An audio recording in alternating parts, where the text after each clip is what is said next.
যতই আমরা ফার্মে মুরগি খেয়ে থাকি না কেন, আমাদের মন কিন্তু সবসময় দেশি মুরগি খেতে চায়। আসসালামু আলাইকুম বন্ধুরা, আজ তোমাদের সাথে দেশি মুরগির একটি খুব মজাদার রান্না শেয়ার করছি। সব রকম মশলা এখানে কষিয়ে নেওয়া হয়েছে। এখন ধুয়ে রাখা মুরগির মাংস পিসগুলো এখানে দিয়ে দেওয়া হলো। মাংসর সাথে মশলাগুলো খুব ভালোভাবে মাখিয়ে নিতে হবে। এখন ঢেকে খুব ভালোভাবে মাংসগুলো কষিয়ে নিতে হবে। মাঝে মাঝে দু একবার নেড়ে দিতে হবে। যখন তেল উঠে আসবে মাংসে, তখন ভালোভাবে কষানো হয়ে যাবে।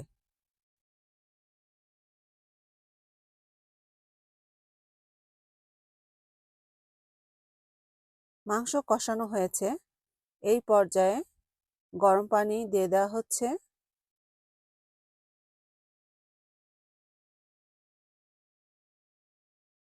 এখন কিছুক্ষণ রান্না করে শেষ পর্যায়ে দিয়ে দেওয়া হবে আলু টুকরোগুলো।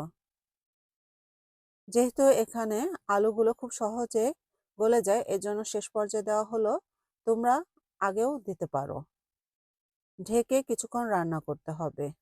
মাঝে দু একবার নেড়ে দিতে হবে। রান্নাটি হয়ে গেছে। দেখো তরকারির রংটি কি সুন্দর হয়েছে, আর খেতেও খুব মজা হয়েছিল।